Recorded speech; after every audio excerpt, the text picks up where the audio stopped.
Hey guys, Bushcraft Jerry here, and just want to show you guys what I've been up to this Thanksgiving Sunday.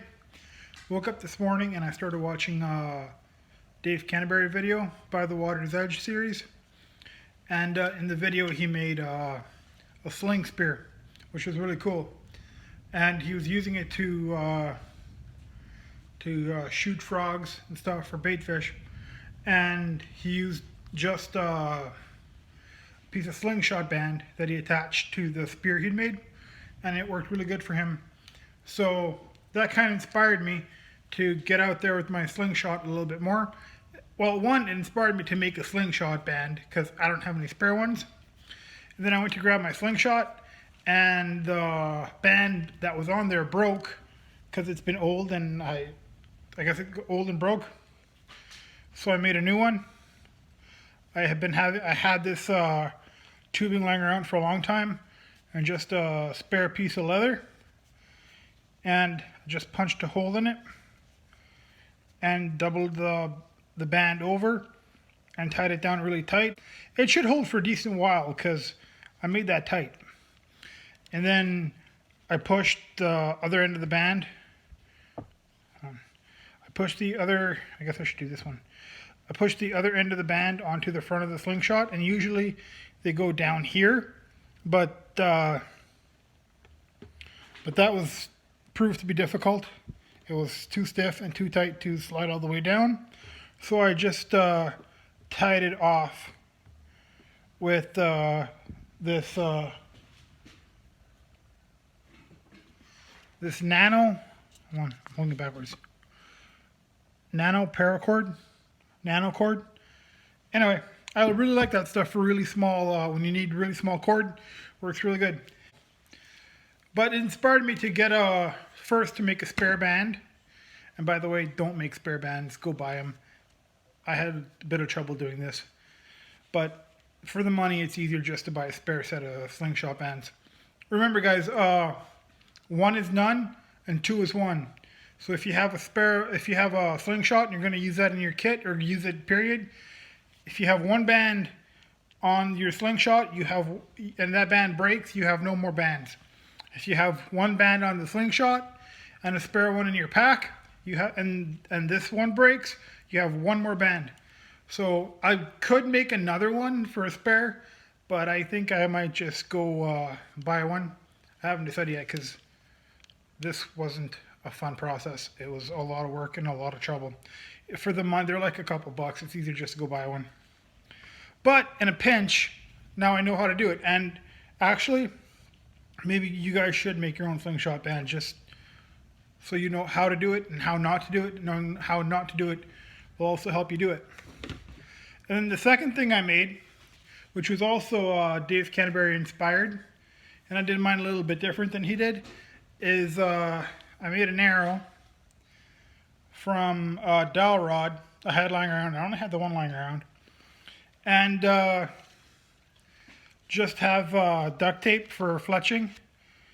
And I have like a frog gig or a fishing spear tip on here that I have tied down with paracord.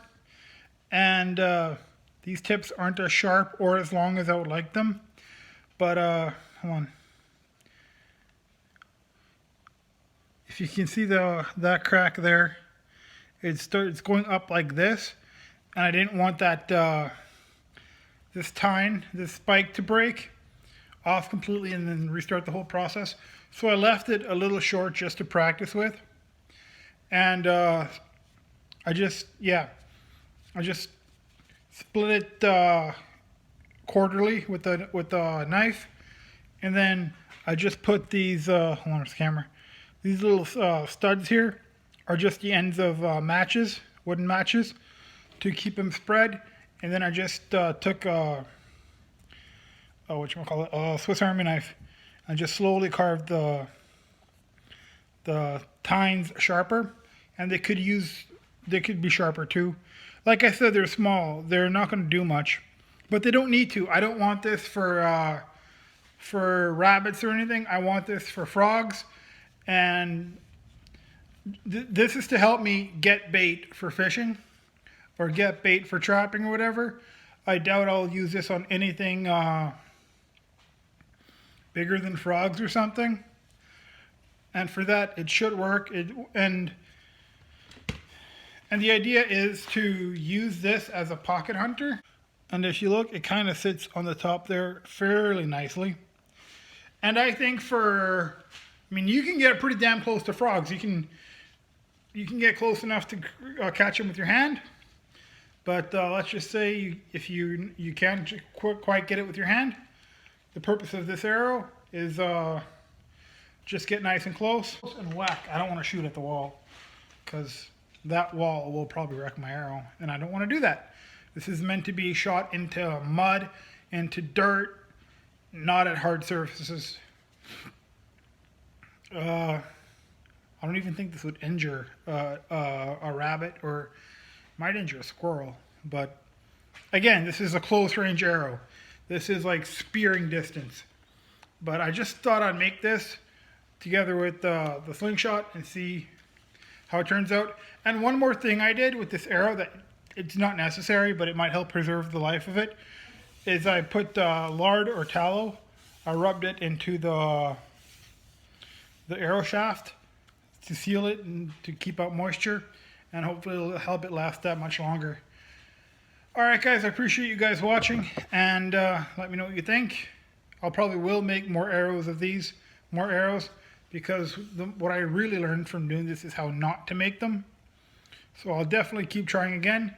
And it's not perfect, it's not a spectacular arrow, but the thing about doing stuff like this, you can't be afraid to do it wrong the first time. And you just do what you can, and you practice, and you make more. So here I have a small box of 22 ammo. It's going to simulate the frog, and let's see if I can get this up. And there's going to be wind noise. It's insanely windy right now. I apologize for that, but let's just see what we can do with this.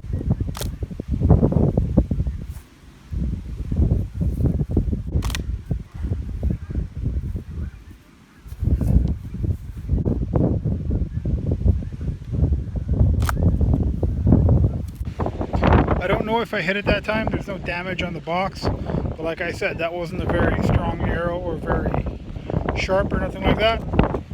But it just practice, right, and learning how to make it better next time. Garbage that for now. And like I said, this isn't a very strong arrow at all. I already broke 2 of my tines. Maybe that's good enough. That crack is getting bigger. Maybe I can put some glue in there or something, or keep wrapping it down to keep it from spreading. But it fills up with dirt. I guess it's kind of like a hollow point almost. It fills up with dirt and it expands. Maybe I'll try making an arrowhead out of aluminum can or a tin can lid or something next time. But this is it's actually fun to make. I had the chance to make a video for you guys and show you what I was doing.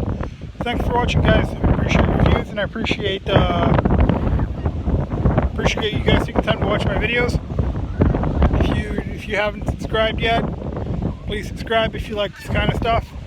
And be sure to check out Bushcraft Jerry on Facebook and Instagram. Thank you guys for watching.